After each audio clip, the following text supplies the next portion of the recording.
Matamgi Manipuri Wari channel asibu tabiriba khwai pumnamakpu taramnokchari ngasi amuk lawbirasi Tingkhanggi Leirang kunmanga suba tangka mapagi wadu tabada punsibasu nokfet tawrai chawbasu punsibana nokfet tawna yenglai punsibasu kari khalakpano khangde maithongda amuk khangmangmakshina makha tarai adu baba kaka aina haijaningmadi baba hoi kaka hoi hendoktana atopa mi amatada laizagi wari se sabiyuno kitada moina laizabu hantana yengbigini Nandona khumlai hoida sana ipa su gyan taida Sunil su khumlai sana phagi dagi nang yan yamna taba thongna phaba mi oirameko kanaguma mi oiramlabadi nang nang asi laizabu hallaga puraklibase puraklamoi nangbu kaka na thagali nupi mayum da hongdasu aikoi sida chawna honggadabani hoi kaka ahen badu mayamgi karan tafam oiraga leibani karan taba lepte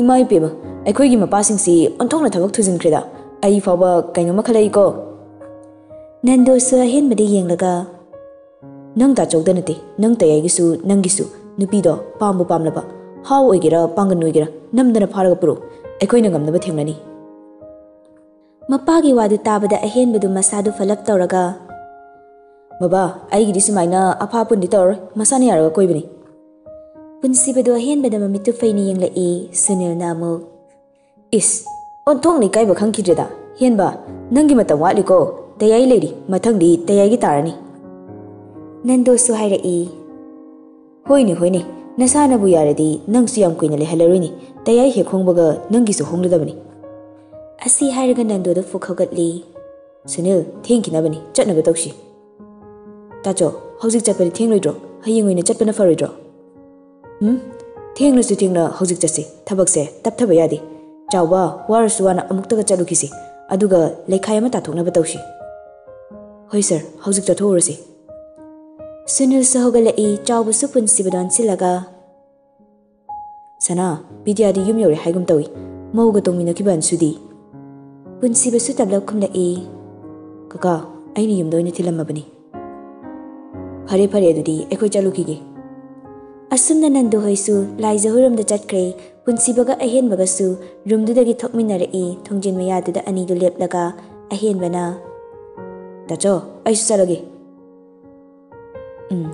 Ranbirdi pausi takrab zala takre tayai na ngasa hairam habani madi nungairamdo madi aina tawrise sauningramgani upai lete manglaga lehore habani punsibadu yam ushitana machindo haifet chinglaga nokladuna lamjingbado side hero dona nupi kainabagi yuful da ngauraga lambida tarag lehore tacho adubu kamaina tawrinoba khongnang makhongduda famlaga lerami maubadagi amase garidagi paithagibinina adudagi isu aini yamtuna tanarga faraga purakpani ses heroniko poti kaple yamnai gibai wanne asing bahujitana nopagi wani ngasaidi noina taimagi matawduda khoidawdo sauningmada loibani henba lam helari singaktani aigini haiduna ahinga malemina khraba nupibu minungshi chawba saduna mingolda hararo pithokodro luhongdripau mapan tholoi ahen badu mayambada fairap yenglaga kaino tacho adudi mi sine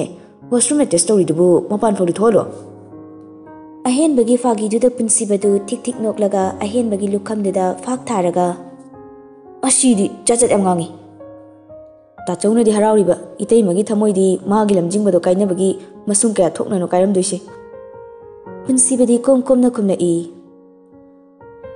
adu khangbage su mabu hanbada magi ningba dungjarsinu haidana lamjingbada pithoklami magi loyumba haidana karan tasilapodagi aisu khongpham si lepkibini hojikti ai magi thamoi kaibagi khanba yaba natre magi tungi punsigi damak lepkani ahen basu noklambadu chap leplaga fare tacho phagi sum tawnabani sidagidi itei mase aikoi gi mi oirabanina lamjingbaga loyumbaga karan takpa yar fare tacho phagi sum tawnabani sidagidi itei mase aikoi gi mi oirabanina lamjingbaga loyumbaga karan tarakpa yar tacho kemta yarakano tayai gaigana sum thengnarage punsibasu henbada nushina yenglaga khonjeldu tablapna hairai henba ado natai mase imanadi kari hai yaningdabagi wa ngangbra ahen badu semdok sadok laga khumlai ngangdi tacho imanasu adum harau tawi henba ꯑꯩꯅ ꯅꯨꯡꯉꯥꯏꯅ ꯊꯝꯒꯅꯤ ꯍꯥꯏꯅ ꯄꯨꯔꯛꯂꯒ ꯅꯇꯩꯃꯕꯨ ꯍꯟꯊꯅ ꯌꯦꯡꯂꯕꯗꯤ ꯑꯩ ꯌꯨꯝꯗꯨꯗ ꯃꯤꯀꯨꯞ ꯑꯃꯇ ꯂꯩꯔꯣꯏ, ꯃꯥꯕꯨ ꯄꯨꯔꯒ ꯆꯠꯈꯤꯅꯤ꯫ ꯑꯁ ꯇꯥꯆꯧ, ꯑꯗꯨꯒꯤꯗꯤ ꯀꯩꯁꯨꯝ ꯈꯜꯂꯨꯔꯅꯨ, ꯏꯃꯥꯁꯨ ꯍꯥꯟꯅꯒ ꯃꯥꯟꯅꯗ꯭ꯔꯦ, ꯏꯃꯥꯅ ꯏꯇꯩꯃꯕꯨ ꯍꯟꯊꯅ ꯍꯦꯛ ꯌꯦꯡꯂꯛꯄꯗ ꯇꯥꯆꯧꯗ ꯅꯠꯇꯦ ꯑꯩꯁꯨ ꯌꯨꯝꯗ ꯂꯩꯔꯣꯏ꯫ ꯄꯨꯟꯁꯤꯕꯁꯨ ꯑꯍꯦꯟꯕꯒꯤ ꯃꯈꯨꯠꯇꯨꯗ ꯇꯥꯞ ꯄꯥꯏꯔꯒ ꯌꯥꯔꯦ ꯍꯦꯟꯕ, ꯑꯗꯨꯃꯥꯏꯅ ꯍꯥꯏꯒꯅꯨ, ꯏꯃꯥꯅ ꯅꯇꯩꯃꯕꯨ ꯂꯨꯅ ꯇꯧꯅꯤ, ꯑꯩ ꯊꯥꯖꯩ꯫ ꯑꯗꯨꯗꯤ ꯇꯥꯆꯧ ꯊꯦꯡꯉꯤ, ꯑꯩꯁꯨ ꯌꯨꯝꯗ ꯍꯜꯂꯒꯦ, ꯏꯇꯩꯃꯒ ꯃꯥꯟꯅꯔꯒ ꯈꯠꯅꯔꯅꯨ, ꯇꯥꯆꯧꯅ ꯈꯔ ꯇꯞꯇꯧ, ꯍꯧꯖꯤꯛꯇꯤ ꯏꯇꯩꯃꯕꯨ ꯊꯦꯝꯖꯤꯟꯕꯤꯔꯣ꯫ ꯊꯦꯝꯖꯤꯟꯕ ꯍꯥꯏꯗꯤ ꯋꯥ ꯐꯥꯎꯅꯦ ꯀꯟꯅ ꯍꯥꯏꯖꯔꯔꯣꯏ꯫ ꯑꯁꯨꯝꯅ ꯑꯍꯦꯟꯕꯗꯨ ꯅꯣꯛꯃꯤ ꯅꯣꯛꯃꯤ ꯊꯣꯛꯈ꯭ꯔꯦ꯫ ꯄꯨꯟꯁꯤꯕꯁꯨ ꯑꯍꯦꯟꯕꯕꯨ ꯅꯣꯛꯃꯤ ꯅꯣꯛꯃꯤ ꯌꯦꯡꯗꯨꯅ ꯂꯩꯍꯧꯏ꯫ ꯑꯁꯣꯝꯗ ꯂꯥꯏꯖꯁꯨ ꯐꯃꯨꯡ ꯃꯌꯥꯏꯗꯨꯗ ꯐꯝꯂꯒ ꯊꯃꯣꯏ ꯁꯣꯛꯅ ꯀꯞꯄꯤ꯫ ꯄꯨꯟꯁꯤꯕꯁꯨ ꯆꯪꯂꯛꯏ꯫ ꯊꯣꯡ ꯍꯥꯡꯗꯣꯛꯄꯒꯤ ꯃꯈꯣꯜꯗꯨꯗ ꯂꯥꯏꯖꯁꯨ ꯈꯪꯄ꯭ꯔꯦꯛ ꯈꯪꯏ꯫ ꯃꯄꯤꯗꯨ ꯐꯠ ꯇꯩꯊꯣꯛꯂꯒ ꯃꯃꯥꯏꯗꯨ ꯁꯠ ꯂꯩꯊꯣꯛꯇꯨꯅ ꯐꯝꯈꯤ꯫ ꯂꯥꯏꯖꯒꯤ ꯃꯇꯧꯗꯨꯗ ꯄꯨꯟꯁꯤꯕꯗꯤ ꯅꯣꯛꯐꯦꯠ ꯇꯧꯔꯒ ꯆꯪꯂꯛꯏ꯫ ꯑꯗꯨꯒ ꯐꯃꯨꯡ ꯃꯆꯤꯗꯨꯗ ꯐꯝꯂꯒ ꯀꯞꯄꯗꯨ ꯇꯣ, ꯅꯁꯥꯗꯣ ꯁꯣꯏꯗꯅ ꯅꯥꯔꯅꯤ꯫ ꯂꯥꯏꯖꯁꯨ ꯇꯞꯂꯞꯅ ꯈꯨꯝꯂꯛꯏ꯫ ꯅꯪꯅ ꯊꯧꯅꯗꯦ, ꯑꯩꯕꯨ ꯂꯥꯏꯔꯩ ꯑꯩꯒꯤ ꯀꯅꯥ ꯂꯩꯇꯦ ꯍꯥꯏꯗꯨꯅ ꯑꯩꯕꯨ ꯑꯗꯨꯛ ꯌꯥꯝꯅ ꯎꯁꯤꯠꯇꯕ, ꯑꯩꯕꯨ ꯃꯃꯜ ꯂꯩꯇꯅ ꯈꯟꯕ, ꯑꯆꯧ ꯑꯁꯥꯡꯅꯤ ꯁꯪꯒ ꯆꯥꯎꯏ ꯉꯝꯃꯤ ꯍꯥꯏꯗꯨꯅ ꯑꯩꯕꯨ ꯅꯪꯒꯤ ꯑꯣꯏꯒꯅꯤ ꯈꯟꯕꯗꯨꯗꯤ ꯄꯨꯟꯁꯤꯗ ꯑꯣꯏꯊꯣꯛꯂꯣꯏ꯫ ꯄꯨꯟꯁꯤꯕꯗꯨ ꯈꯨꯝꯗꯦ꯫ ꯃꯈꯨꯠ ꯑꯅꯤꯗꯨꯅ ꯐꯃꯨꯡꯗꯨꯗ ꯅꯝꯂꯒ ꯃꯉꯛꯇꯨ ꯂꯩꯊꯣꯛꯂꯒ ꯂꯥꯏꯖꯗ ꯇꯤꯡꯉꯛ ꯇꯤꯡꯉꯛ ꯌꯦꯡꯉꯤ꯫ ꯂꯥꯏꯖꯁꯨ ꯃꯈꯥ ꯇꯥꯔꯛꯏ꯫ ꯅꯤꯡꯖꯕ ꯈꯟꯖꯕ ꯑꯁꯥ ꯄꯨꯝꯅꯃꯛ ꯀꯥꯏꯈ꯭ꯔꯕꯗ, ꯅꯨꯡꯁꯤꯕ ꯃꯥꯒ ꯄꯨꯟꯁꯤ ꯆꯨꯞꯄ ꯂꯥꯞꯅꯔꯕ ꯑꯁꯨꯛ ꯋꯥꯕ ꯇꯥꯟꯐꯝꯁꯤꯗ ꯑꯩꯕꯨ ꯀꯌꯥꯝ ꯀꯨꯏꯅ ꯑꯁꯨꯝꯅ ꯂꯩꯈꯤꯒꯅꯤ? ꯑꯩꯅ ꯁꯨꯛ ꯊꯃꯣꯏ ꯁꯣꯛꯅ ꯍꯥꯏꯖꯕꯕꯨ ꯅꯪꯅ ꯇꯥꯕꯤꯗꯕ, ꯅꯈꯨꯠ ꯆꯜꯂꯦ ꯈꯟꯗꯨꯅ ꯉꯝꯃꯤ ꯍꯥꯏꯕꯒꯤ ꯃꯇꯥꯒꯨꯝꯅ ꯑꯩꯕꯨ ꯅꯪꯒꯤ ꯑꯄꯥꯝꯕ ꯂꯝꯕꯤꯗ ꯏꯁꯥꯅ ꯌꯥꯗ ꯅꯝꯗꯅ ꯄꯨꯕꯤꯕ, ꯑꯩꯕꯨ ꯁꯥꯟꯅꯅꯤꯡꯕ ꯃꯑꯣꯡꯗ ꯁꯥꯟꯅꯕꯤꯕ, ꯃꯤꯑꯣꯏꯕꯒꯤ ꯋꯥꯈꯜ ꯆꯦꯟꯗꯕ ꯃꯤꯅꯨꯡꯁꯤ ꯈꯪꯗꯕ ꯁꯥ, ꯑꯩ ꯅꯪꯒꯤ ꯅꯅꯥꯛꯇꯗꯤ ꯄꯨꯟꯁꯤ ꯆꯨꯞꯄ ꯂꯩꯔꯣꯏ, ꯑꯩ ꯁꯤꯈꯤꯒꯅꯤꯌꯦ꯫ ꯄꯨꯟꯁꯤꯁꯦ ꯍꯦꯛ ꯄꯣꯛꯄꯗꯒꯤ ꯉꯁꯤ ꯐꯥꯎꯕ ꯅꯨꯡꯉꯥꯏꯕ ꯍꯥꯏꯕ ꯅꯨꯡꯉꯥꯏꯕꯗꯣ ꯃꯆꯦꯠ ꯑꯃꯠꯇ ꯐꯪꯂꯛꯇ꯭ꯔꯤ꯫ ꯃꯈꯥ ꯇꯥꯅ ꯍꯤꯡꯕꯁꯨ ꯄꯥꯝꯗ꯭ꯔꯦ ꯑꯩ ꯏꯃꯥꯒꯤ ꯃꯅꯥꯛꯇ ꯅꯨꯡꯉꯥꯏꯅ ꯂꯩꯖꯔꯨꯔꯒꯦ꯫ ꯅꯪ ꯑꯩꯕꯨ ꯅꯨꯡꯁꯤꯕꯤꯒꯅꯨ, ꯑꯩꯕꯨ ꯊꯥꯗꯣꯛꯄꯤꯌꯨ, ꯑꯩꯕꯨ ꯏꯅꯤꯡ ꯇꯝꯍꯟꯕꯤꯌꯨ, ꯑꯩ ꯅꯪ ꯅꯨꯡꯁꯤꯕ ꯉꯝꯂꯣꯏ, ꯀꯥꯏꯔꯕ ꯊꯃꯣꯏꯁꯦ ꯅꯪꯅ ꯃꯦꯟꯁꯤꯟꯕ ꯉꯝꯂꯣꯏ꯫ ꯑꯁꯤ ꯍꯥꯏꯔꯒ ꯂꯥꯏꯖꯗꯨ ꯍꯤ ꯍꯤ ꯀꯞꯄꯤ꯫ ꯄꯨꯟꯁꯤꯕꯁꯨ ꯈꯣꯟꯖꯦꯜꯗꯨ ꯇꯞꯂꯞꯅ ꯈꯨꯝꯂꯛꯏ꯫ ꯀꯔꯤꯒꯨꯝꯕ ꯃꯇꯝ ꯑꯃꯗ ꯑꯩꯒ ꯂꯩꯃꯤꯟꯅꯕ ꯉꯝꯕ ꯊꯣꯛꯂꯗꯤ ꯀꯝꯗꯧꯕ? ꯅꯨꯃꯤꯠꯇꯣ ꯂꯥꯛꯈꯤꯅꯤ ꯈꯟꯅ ꯉꯥꯏꯕꯁꯨ ꯇꯧꯗꯦ꯫ ꯅꯪꯅ ꯑꯩꯕꯨ ꯅꯨꯡꯁꯤꯕ ꯉꯝꯗ꯭ꯔꯁꯨ ꯑꯩ ꯀꯩꯁꯨꯝ ꯑꯀꯥꯏꯕ ꯂꯩꯇꯦ ꯍꯥꯏꯕꯁꯦ ꯀꯌꯥꯔꯛ ꯍꯥꯏꯈꯣꯅ ꯂꯥꯏꯖ?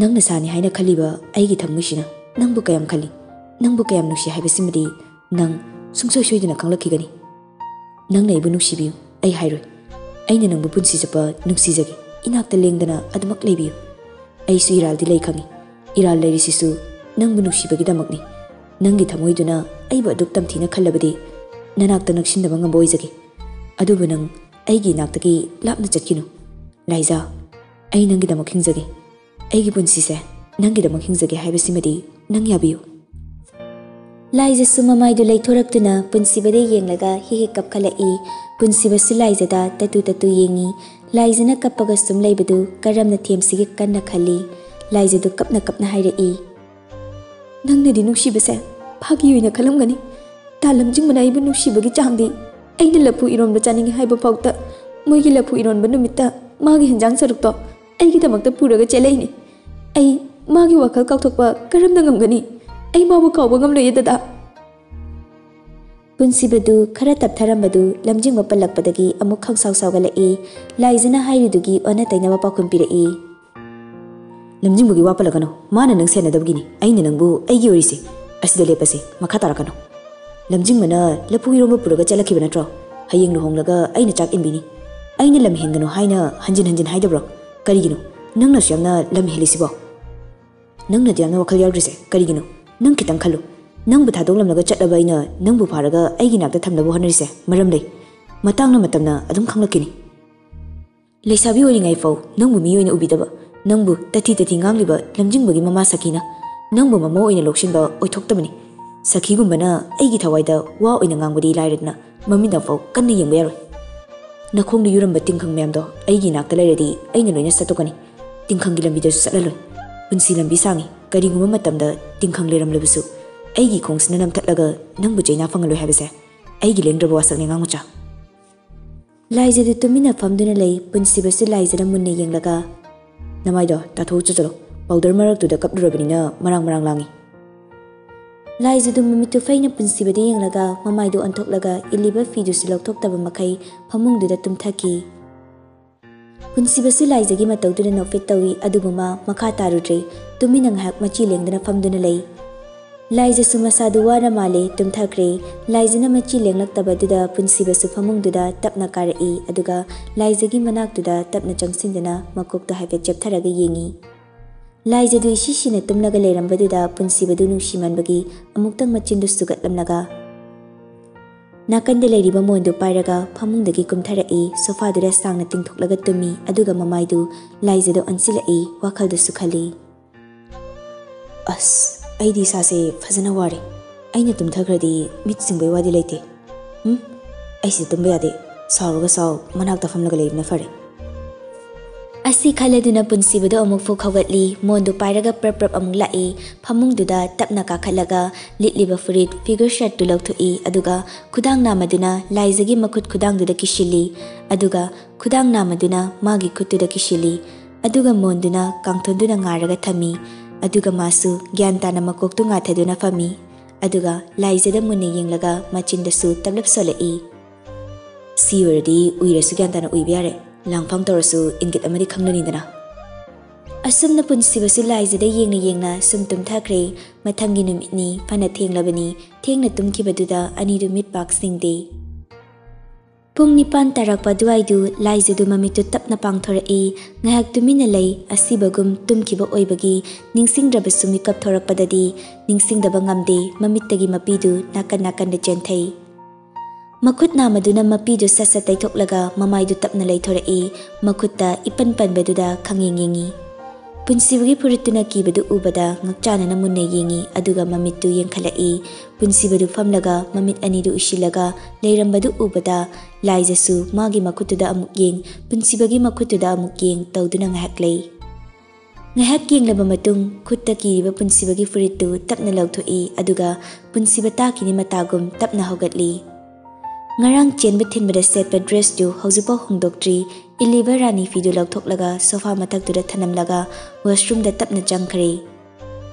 Washroom da manungya koibadu koyeng yengi rekti aliba towel du fatching tharaga masada sat insili aduga basin leiridugi mamangda changsilaga isingdu thaba heitabagi tumina leptuna lei.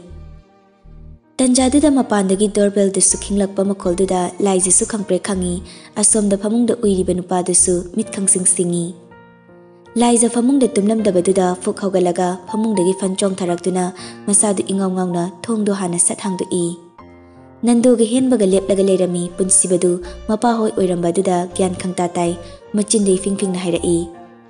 Laizadi ahenbadu mamitu khanglaw lakthoklaga Kainu itay madita chogal heuri diri ekoi da hangna isna kamai torino karino ni sana nangna haisibo imodi nangal heuraga.